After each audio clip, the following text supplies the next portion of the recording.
What's up, guys? I hope you are having an amazing weekend. This Friday, I had a chance to attend GalaxyCon Raleigh, and I actually had the awesome chance to host a panel called Comics 101. And it was really fun. We got to present, myself and Dan from Fight or Flight Comics, we got to present a whole bunch of recommendations for new readers. It was really well attended. I was surprised at just how attentive the audience members were. People were taking pictures of the screen, all our recommendations. A lot of people came up to us asking questions afterwards, and someone asked, hey, are you going to have these slides available anywhere? And I said, I'll do you one better. I will put this video up on YouTube. And so, as promised, here is our full GalaxyCon panel, Comics 101. I do want to thank Jan and the whole team at GalaxyCon for having us. Hope to do it again soon. And yeah, enjoy the show. All right. It's 2:46, so I guess we will start. I want to welcome you guys to Comics 101. My name is BJ Kicks. If you're not familiar, I host a YouTube channel. It's called Comics Are Dope.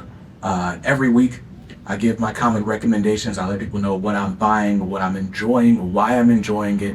And then I interview creators that help to make these books happen. So it's really exciting to be here at GalaxyCon. You guys are enjoying GalaxyCon so far? Yeah. Any of you here yesterday, or is today the first day for you guys? Second day. Nice. What's been your favorite part so far? Okay. Artist, that was my least favorite part last year. Artist Alley has great things, but it's such a tight squeeze. That's tough.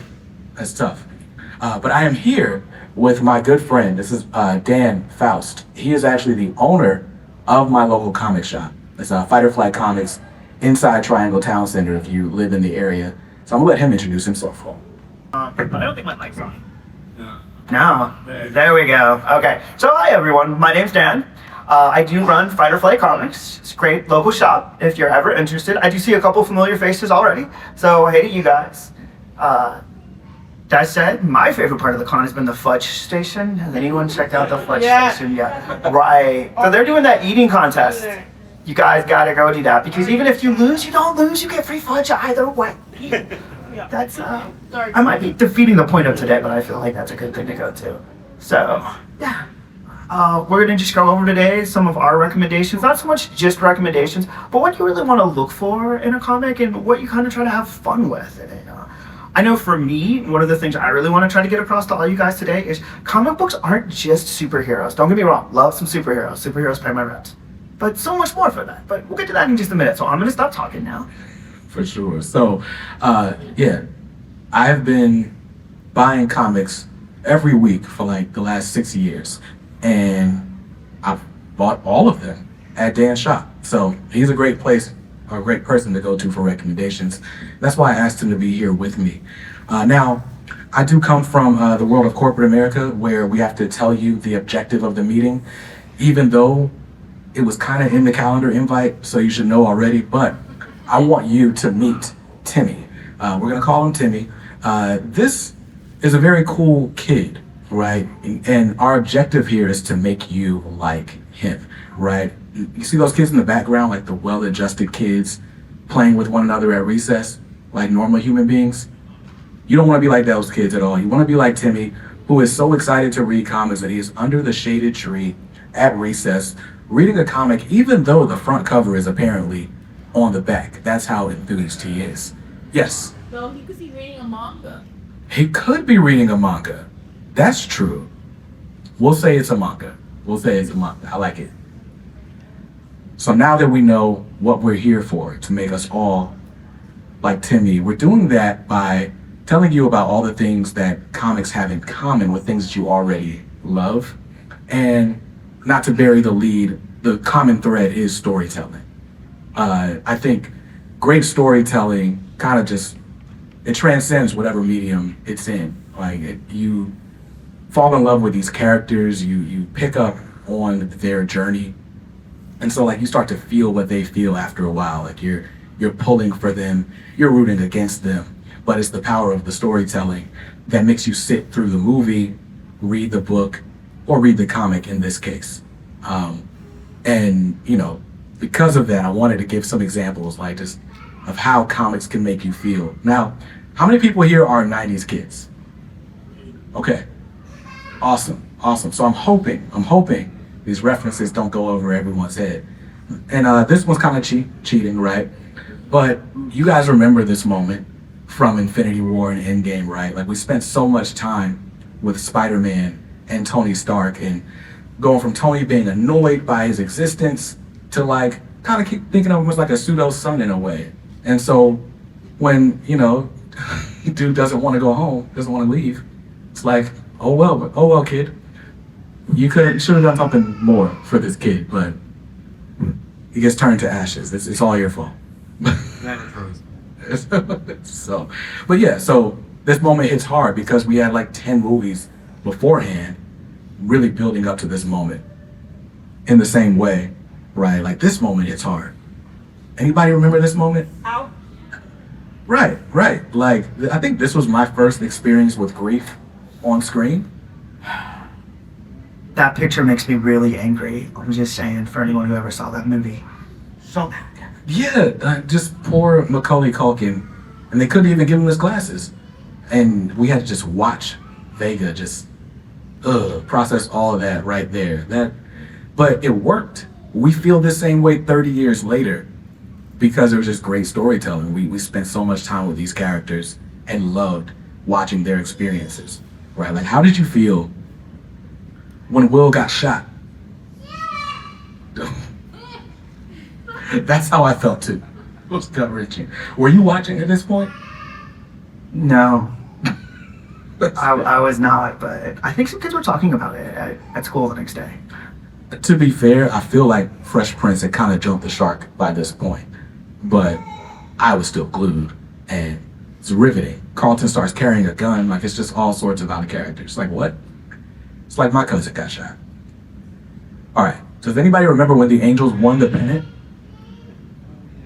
Wait, what year? You remember this, right? All right. Nah, this is like 97 at best.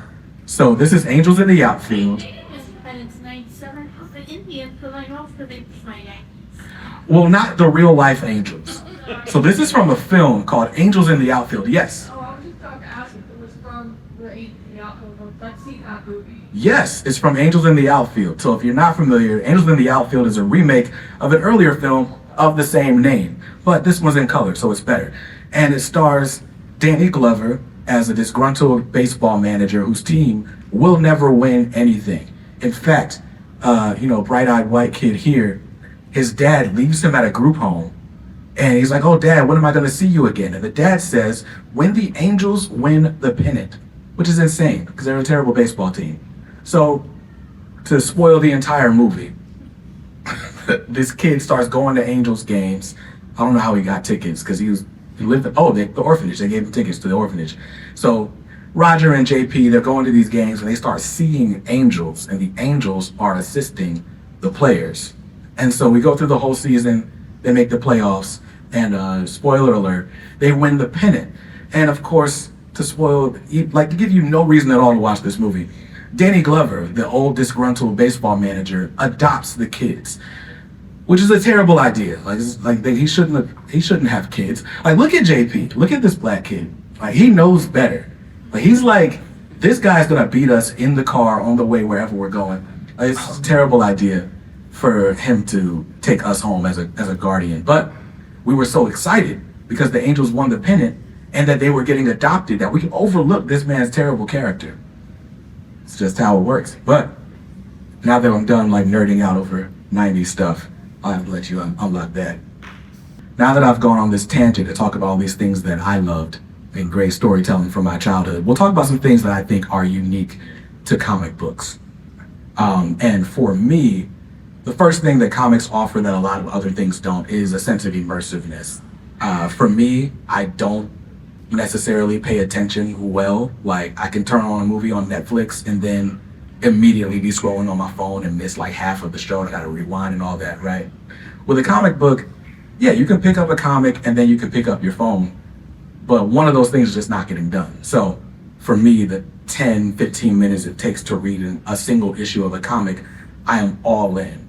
And then also I've got boundless expression, and it's really just, we're not limited to the budget with a comic like we would be in a movie or a TV show.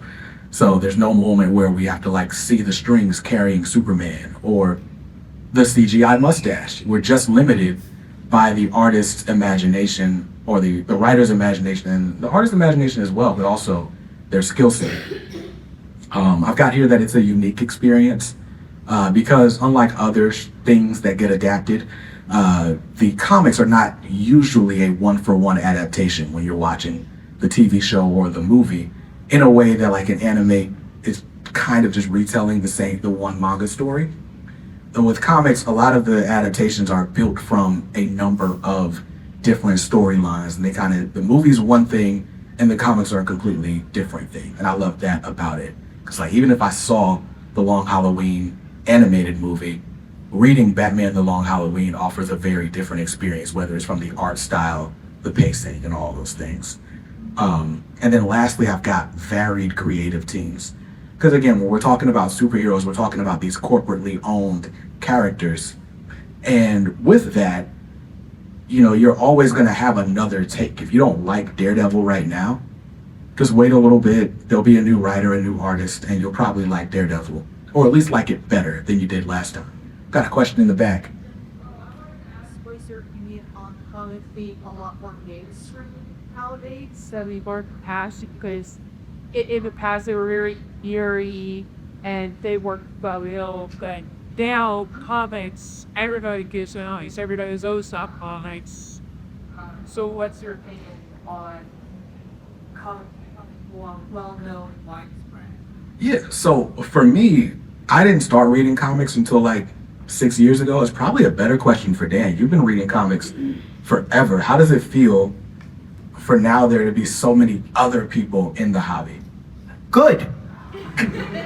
So obviously, as a store owner, I think that's great. But for me, it's really fun to see that, like, for example, in my store, 2/3 of the staff are women. That's wonderful. They all enjoy comics. It's great to see that.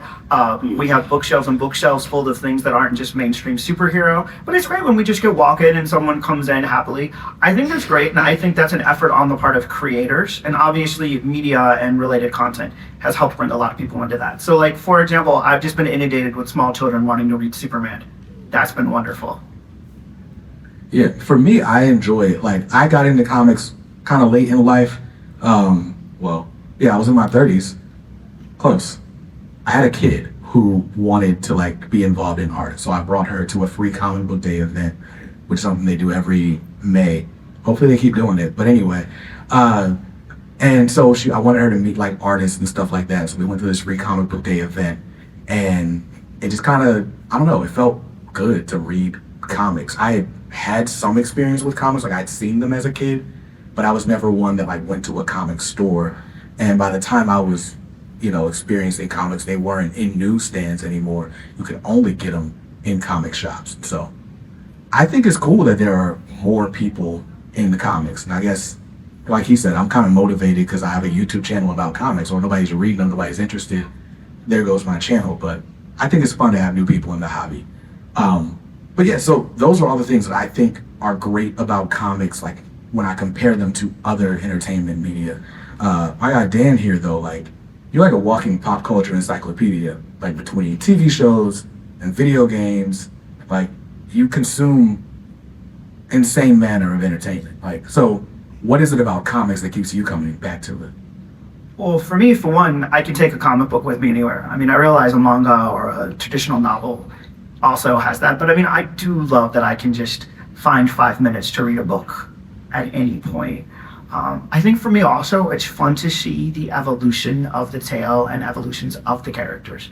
I mean, we joke that in comic books it's like a soap opera, no one ever ages until they age up 20 years.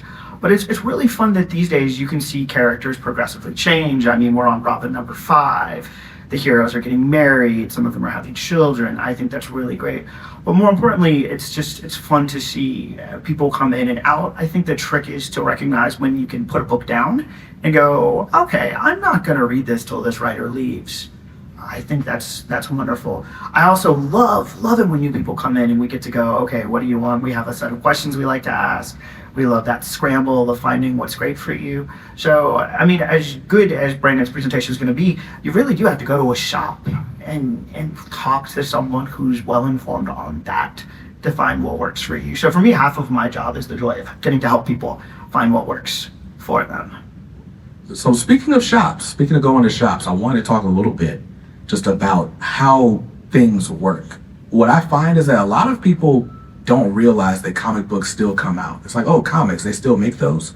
And I kind of felt that way as well. Like I knew comics were a thing because in every cartoon I've ever watched, like the cartoon characters were still reading comic books and stuff like that. But things have changed from like the 80s, 90s. Now we've got what's called the direct market. And so every Wednesday there are new comic books that are released. They're released in like a single issue format that doesn't look all that different from this, just a little bit smaller. And then the single issues will later get collected into what we call trades. So it's like a thicker paperback. So if you're more familiar with like a manga tankobon, it's kind of like that. It's a little bit more meat in the story, usually 5 to 6 issues in a trade paperback. And they get collected even more beyond that. You can also get comics digitally. You can buy them on Amazon, but there's all sorts of like streaming services for comics now. All the big publishers have their own, and then there are some that will like give you Marvel, DC, and a bunch of indies on the same app. And of course, the way it works is kind of archaic. It feels that way anyway, because you can pre-order comics like months in advance. So if I walk into Fight or Flight, he's got like a previews catalog, and we're looking at books that'll go on sale. This is July, so let's say September right now. And so I'm like, hey, Thundercats is coming out in September, put me down for that. So you can subscribe to books. But by the time you're doing all that, you're no longer a newbie and you don't need this presentation anymore. But just wanted you guys to know that there are comic shops all over the place. You can go to comicshoplocator.com to find one near you if this isn't your local area. If this is your local area, I just recommend going to Fight or Flight at Triangle Town Center. And now we get to go to the fun part, which is our comic recommendations. So we're going to do this a couple of different ways. I'm going to just kind of throw up a few things that have come out recently that you might be familiar with, and I'll recommend a book that I think goes along well with that. And then Dan's got several recommendations as well. So, how many of you guys saw this? You saw Sinners? You loved it? Yes. Love it. Did you wish they didn't open the door? Yeah. Yeah. But it was very Sometimes you don't need to have an ending. I feel you. So if you like Sinners, and to be fair, I haven't seen Sinners. I just know, you watch the reaction on social media, and it's kind of like watching the movie, right? So if you like Sinners, I think you will like Bitterroot. Bitterroot was a 15-issue comic series that started like a few years ago. It's written by David Walker and Chuck Brown, with art by Sanford Green, who was one of my favorite artists in comics. And it's about this family of monster hunters. It's set in the 1920s and 30s. And they're the Sangrier family. And basically they're like, you're familiar with like the concept of like roots workers who have like medicinal cures to things. So it's kind of like that, but there's also like this steampunk element where they've got these makeshift weapons, and basically they're going out and hunting and killing these monsters. Except they're not killing the monsters, because the monsters are actually people who were like infected by racism. They let their racism get the best of you. They turned into these physical monsters, and this family has the cure for these monsters. So a lot of the same themes that you saw in Sinners are in here. There's also a lot of blood and gore and just really gnarly pages. And it's one of my favorite things I've ever read. There's actually a sequel series that's out right now called Bitterroot: The Next Movement. And that takes the next generation of this monster hunting family and puts them in 1960s Mississippi. So that you can only imagine like what all ensues there. So yeah, that's available now. They've got a big hardcover of the first 15 issues, and then the next ones are still going in shops, so they'll be in paperback soon. So I'll have to admit, right, we're at GalaxyCon, so I wanted to throw this up here. I haven't really watched wrestling since this era ended, but The Rock, Triple H, Stone Cold, The Big Show, like that was my jam. Any wrestling fans in here? Okay. Who's your favorite wrestler right now? Yes, ma'am. Said The Miz? Nice. I've heard that name before. So, but if you like wrestling, then my recommendation here is called Do a Power Bomb. It's by a writer-artist named Daniel Warren Johnson. He's from Chicago, if I'm not mistaken. But he writes and draws this comic. And it's about this young girl who we see kind of standing in the ring, the ropes, right? That's what we call them. It's a very technical term. But she's standing on the ropes. But anyway, this girl, her mom passed, and her mom was a pro wrestler. And so she wants to follow in her mom's footsteps. Her dad is very much against it. She gets the opportunity to compete in like this like cosmic wrestling tournament, kind of like Dragon Ball Z. Like you just kind of fight for one enemy and then the next one just gets tougher and tougher. But the prize at the end of this tournament, you basically get like any wish granted. So of course, she's going to use it to try to bring her mom back to life, right? So we get to watch over these 7 issues her fight all these opponents. And there's a very like heartbreaking ending that I won't spoil for you. It was only 7 issues. It's done. You can pick it up in a paperback at any local comic shop right now. All right. Anybody been streaming Invincible? Yeah. I like Invincible. You should know, I'm sure you do if you've been streaming the show, Invincible is based on a comic. That's not what I'm going to recommend here. That'd be a little bit too easy. But what I like about Invincible are some of the same things I like about this series. It's called Radiant Black.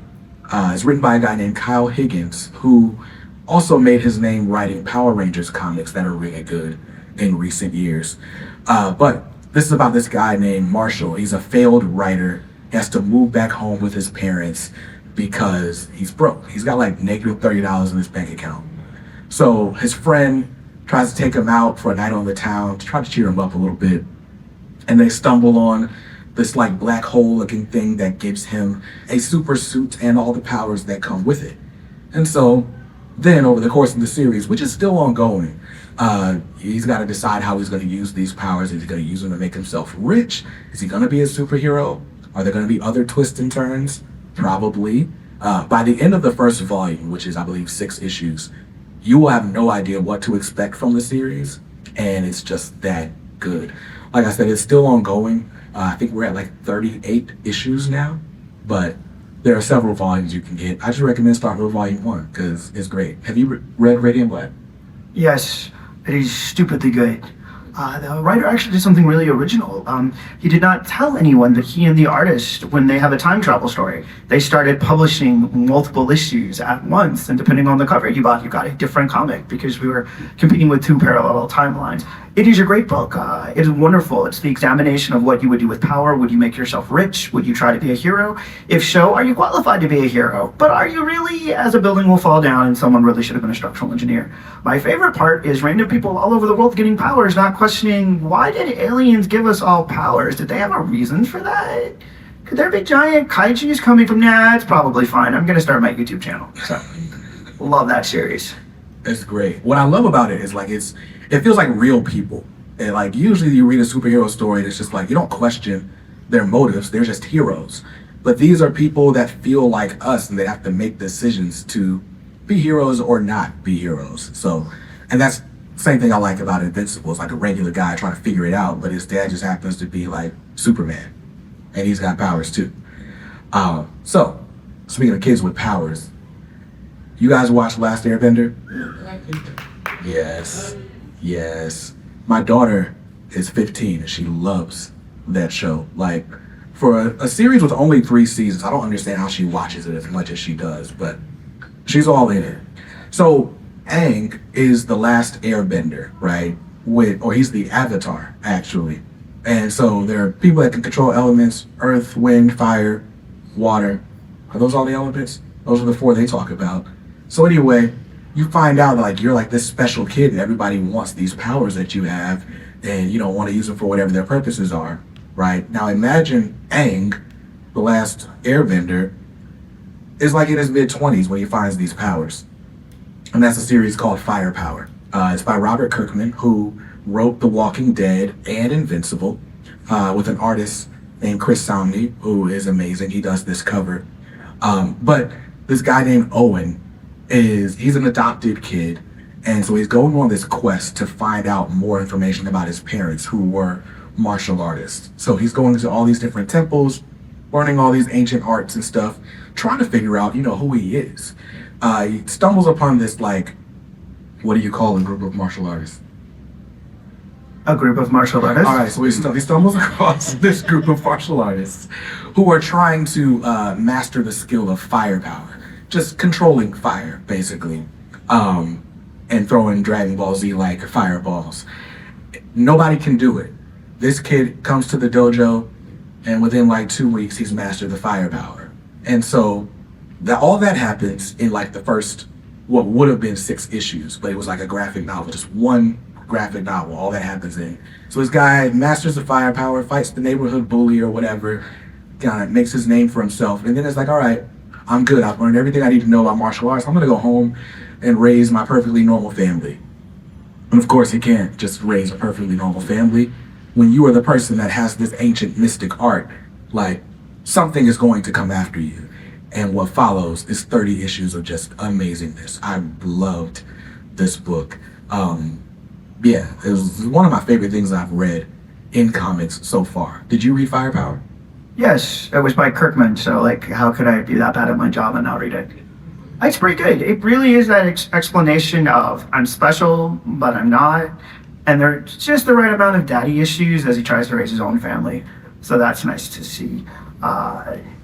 They do not try too hard to be precise with the martial arts or Asian American culture, but at the same time, they're not insulting about it. So that's always good to see. So this next one, I didn't really have a one-on-one thing to compare it to, right? But I'm just gonna ask if anybody's watched this show. You see it? No? I've got no Girlfriends fans here. Yes.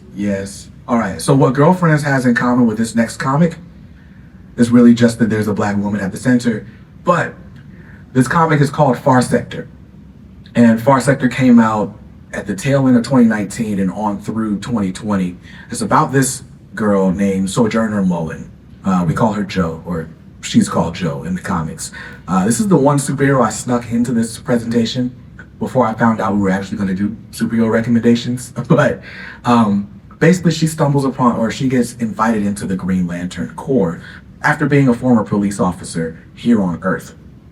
A black woman being a police officer, you can imagine some of the stuff she's dealt with in that job.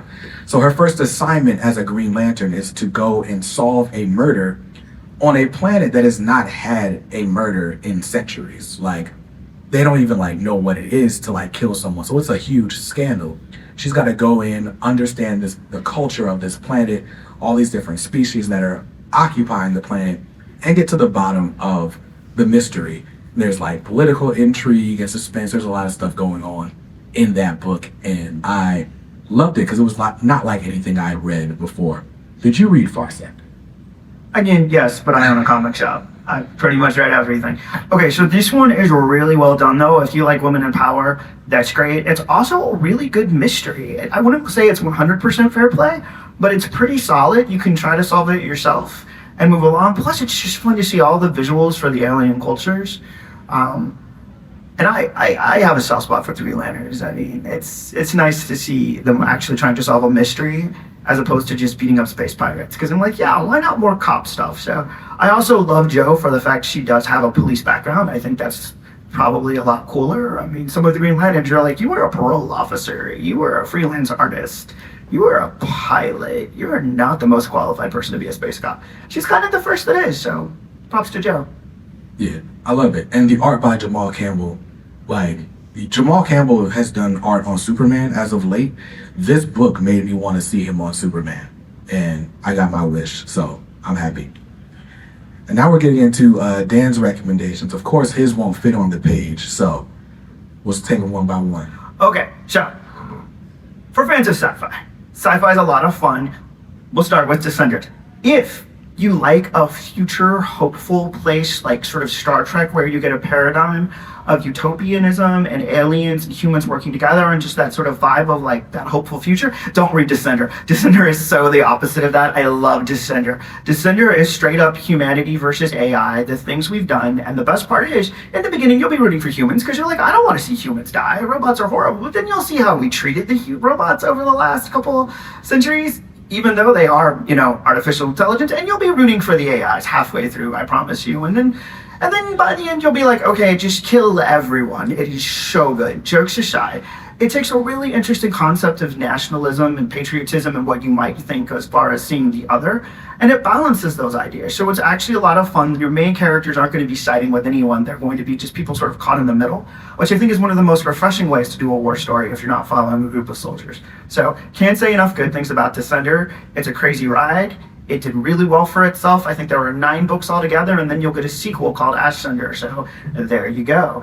Next up, we've got Black Science. So again, I make a Star Trek joke. Do you like a captain who's like well-versed? Do you like there being a diplomat and like the security officer and everyone's well-balanced? No. Black Science is ugly American in space. Black Science is about a physicist and his group of people who've been working to make teleport portals for the longest time.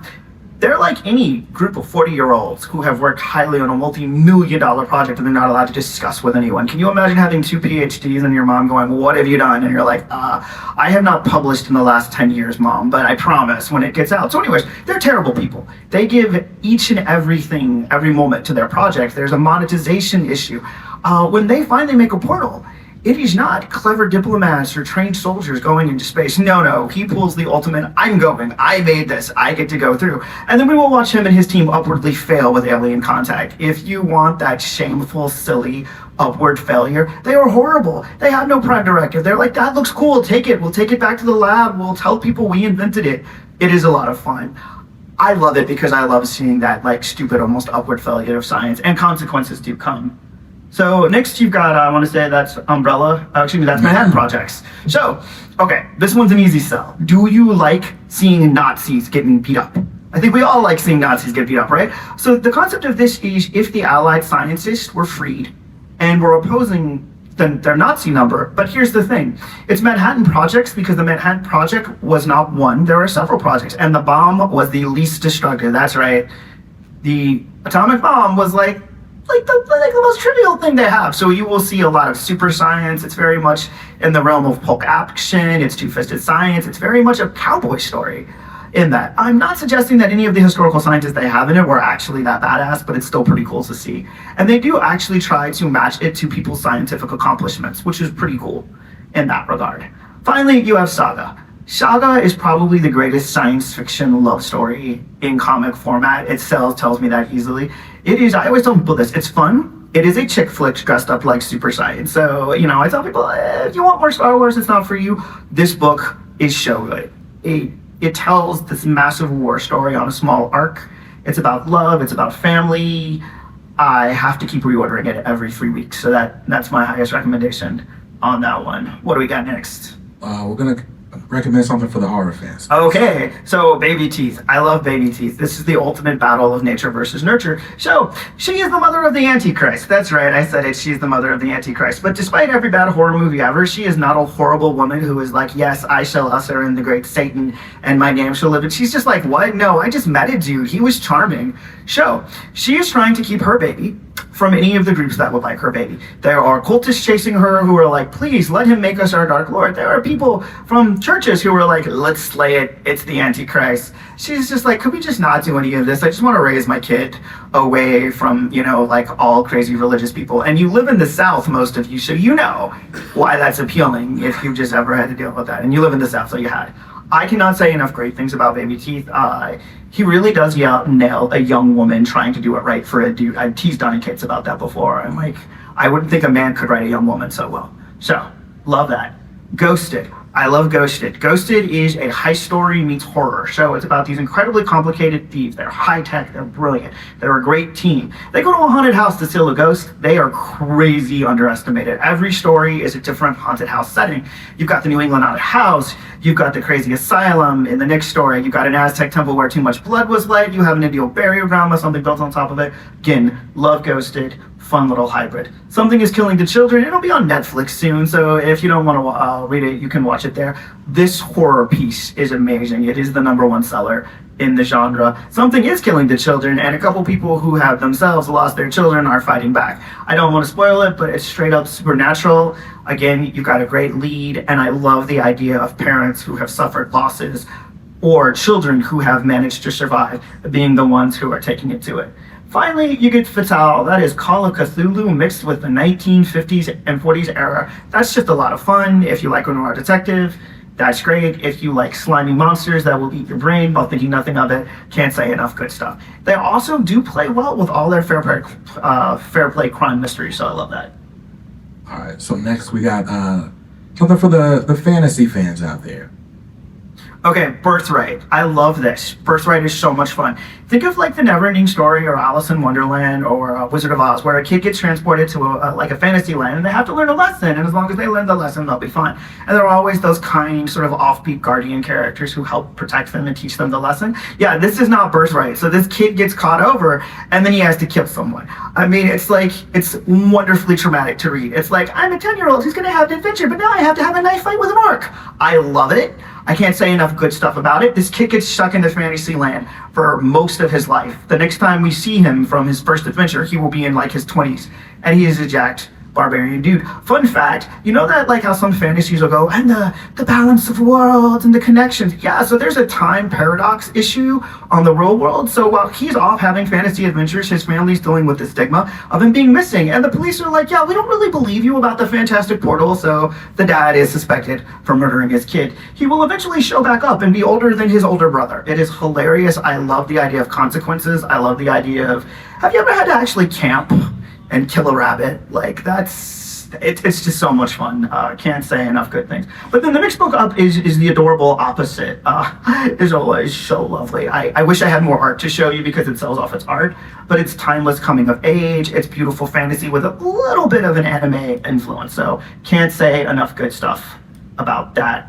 Klaus is Santa Viking. That's right. It's gonna piss off a lot of people because it's Santa if you were a Viking. So good. Very much drawing on the Woden and Odin mythology, but with like this wonderful Christmas message. It's just sometimes Santa has to axe someone because they had it coming, you know. So if you want to see Santa fight the Krampus, this is the book for you. I can't say enough good things for it. Rat Queens is an all-time personal favorite of mine. It is the classic D&D trope turned on its head. I promise you nowhere in Rat Queens will they say Dungeons & Dragons because they can't get sued. But it's totally that. You've got a dwarven fighter, an elven wizard, a human cleric, and a halfling rogue. But the twist is they're all written as if they're being played by 14-year-old dudes playing girls. It is delightful. Betty, their rogue, is constantly inebriated and high because you would be too if they asked the 3-foot-tall person to go into the room with the monster before anyone else. I think Betty should drink more. Their dwarven fighter shaves her beard to rebel because her family saw her only value as being married off. Their elven wizard, who is the bright and smart, went to elf school, is totally that wise character, is not. She has a dirty secret. She's a sorcerer, not a wizard. Her magic is inherent. She's a necromancer and a demon summoner. She didn't ask for that. Her parents were into freaky stuff. This is just the problem she has. She's hoping no one knows. It is hilarious. And then their human cleric is an atheist. I love that. The cleric is an atheist. Her father was a high priest. Her mother was a high priestess. She constantly argues she does not believe in Gorsmithars, but as her parents like to tell her, Gorgosmarth believes in you. Cannot say enough good things about that book. Finally, for my anime fans, Wayward is Japanese folklore meets Irish and Celtic fantasy. It is the ultimate mix-up, and it has just a little bit of high school drama thrown in. Love that book. It is visually beautiful. Nice.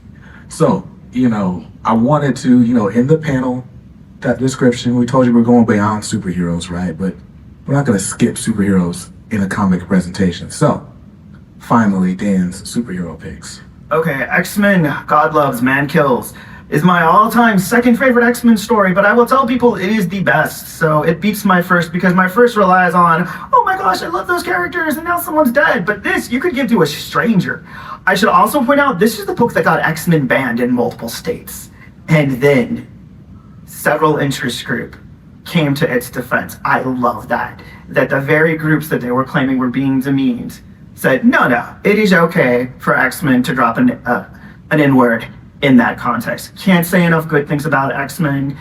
There's a reason why they keep making more films on it. This in particular is the examination and the first time really mutants were likened to a racial minority. And it is still powerfully resonating today. So love it, love it, love it, love it. Then we get to Justice, which is kind of like I tell people, this is an episode of the Super Friends dialed up to 11 if it were metal. This is the actual episode we all wanted when we were kids. You will have the entire Justice League throwing fists, but the bad guys are really sort of the focus of the beginning. I mean, they have a plan. They come at it hard. They start solving things like world peace and climate control. They make the heroes look bad, and they have the best let's kill Superman plan ever. I won't spoil, but attacking him in his secret identity, sending night guys, and having kryptonite hidden on site, that was pretty clever. I loved that. It highlights all your big characters. It's got Alex Ross art, which is amazing. And a bunch of little characters will come in as well and be super important. So I can't say enough good things about that. It just fills you with hope and energy and beautiful art. Now, on the opposite end, you've got beautiful art, but tons of sadness. That's Kingdom Come. Kingdom Come is pretty much Mark Waid, who's one of the greatest comic writers of all time, answers to why comics all shouldn't be the 90s. You know, in the 90s, you had like really massive guns and everyone had metal arms and too many pockets, and comics were just in a really angry place. Kingdom Come actually examines what would happen if heroes like Superman stepped aside and heroes like Captain I Killed That Guy were in charge. Can't recommend that one enough. And again, Alex Ross art, which I am a sucker for. And finally, maybe we did it because of the movie, but Fantastic Four, oh my gosh, Jonathan Hickman's Fantastic Four won all the awards. It's probably the reason it got a movie at this point. Fantastic Four sales regularly are kind of low till an amazing writer comes in and blows it up, and Hickman did it last. Maybe best. So that's my strong recommendation there. Nice. So Dan is ending his recommendations with a Hickman book, so I'm starting my recommendations with a Hickman book. House of X, Powers of 10, was 2 miniseries that combined tell one story. It's 12 issues total. But House of X, this was actually the first comic I ever picked up off a shelf and read. And it's the comic that made me start a subscription box and really led me down the path to hosting a panel at a comic convention. That's crazy. But basically, if you have any sort of tangential familiarity with the X-Men, but you've never read an X-Men comic, this is a great jumping in point. The X-Men basically start their own like community, their own mutant nation. And this is the story of how that nation gets started. But there's some revelations that I don't want to spoil. Let's just say, I can't even do that. There's a mission where it seems like everybody's about to die, and I'm like, how are they going to come back from this? And when they reveal how they come back from it, I'm like, that is insane. And it sets up a whole era of X-Men that lasted like 5 years and just recently ended. How'd this do for your shop? That book has made me so much money. I love that book purely for financial reasons. I mean, it's an amazing book too, and it brings back a lot of really classic characters. It modernizes, but it uses the continuity in a breathless manner. I actually can't say enough good things about it. It was honestly my favorite comic in the last 10 years, and that's weird to say all of it, but it really was. It's just so delightful, but it's also heartbreaking, and I love that. I love when a comic can make me sad or just feel the range of emotions. But yeah, that is easily one of my top sellers. Yeah, and I'm gonna kind of shotgun these last ones so as to not keep you hostage, but Marvels. I was a kid who, I grew up on all the DC animated shows. I never really, watched a bunch of Marvel stuff. Like I knew of the MCU and that was it. So trying to penetrate Marvel comics, weird term, just wasn't working for me. I read this book. This is also by Kurt Busiek, with art by Alex Ross. Really common thread here. But it takes the perspective of this reporter, this old guy, I think his name is Phil. But basically he's a reporter during the Marvel Age of Heroes. So he documents the first Marvel hero being the Human Torch and goes all the way to like the coming of Galactus and the death of Gwen Stacy and all these like seminal comic events, but from the perspective of someone on the ground. And you're seeing like his reaction to the novelty of superheroes and then like kind of taking superheroes for granted, like what it's like when the mutants came on the scene with the X-Men. And this was helpful for me because it does reference comic events that actually happened. So there's all these annotations that you can go back and it's like, okay, if you like that little part of the story, go back and read this issue of Spider-Man. So this really opened up the world of Marvel for me. Batman Hush is like a super easy recommendation. If you ever watched any Batman anything, then the characters in Batman Hush will be familiar to you. But basically, there's this new villain called Hush, and Batman's going on this mission trying to figure out, okay, who is this guy? Who is it that has the upper hand on me? And he goes through like each issue, he's taking on a different member of the Rogues Gallery, a different villain. So it's got art by Jim Lee, who might be like the greatest comic artist ever, or at least in terms of sales. He did the classic X-Men. He's good for a great cover every now and then, but this is Jim Lee like at the peak of his powers drawing this Batman book. It's amazing. And that was like the first trade paperback I ever bought. And next up is Deceased. Deceased is what we call an Elseworlds tale, so it's not like in line with all the other superhero stuff that's coming out at the moment. But basically, this is like if there was a zombie apocalypse inside the DC universe. So Batman turns zombie, and then all hell breaks loose. And it's crazy. Like, there's super high stakes, and because it's an out of continuity tale, like anybody can die, nothing is off the table, and you don't know what's gonna happen next. The original issue or original series was like 6 issues. They spun it out into like 5 other miniseries, and it was great. You got a question or? Oh, sorry, I thought you were raising your hand. My bad, dude. But that was it. That was my last superhero recommendation. So we do have some homework for you, right? Like, just go to a comic shop and just walk in. I think it's hard to get into comics. It feels hard to get into comics, but once you walk into a shop, you meet the clerks, you meet like the sales people, you start talking about the stuff that you like. They're really good at telling you like what you'll love based on what you like already. I mean, it's how we became friends. Like, I spent so much time in this shop that I now consider him one of like my best friends. And here we are doing stuff outside of the comic shop together. So visiting a comic shop, like, you can get comics online and all that, but I think visiting a shop is the best way to experience it if you're really into them.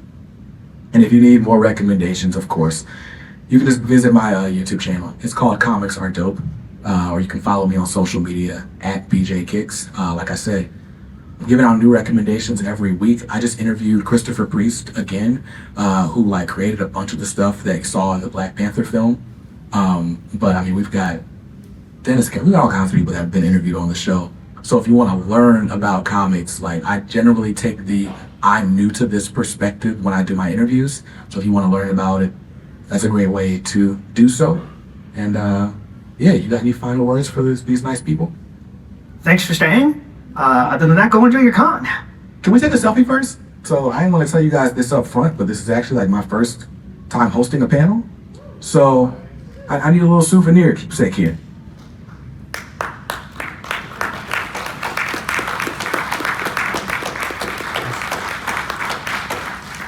You're all once. So eat the storm on the dog using it. I have no idea. It's cool. This works. What's up? Okay. Yeah. All right. Thank you guys. Thank you so much.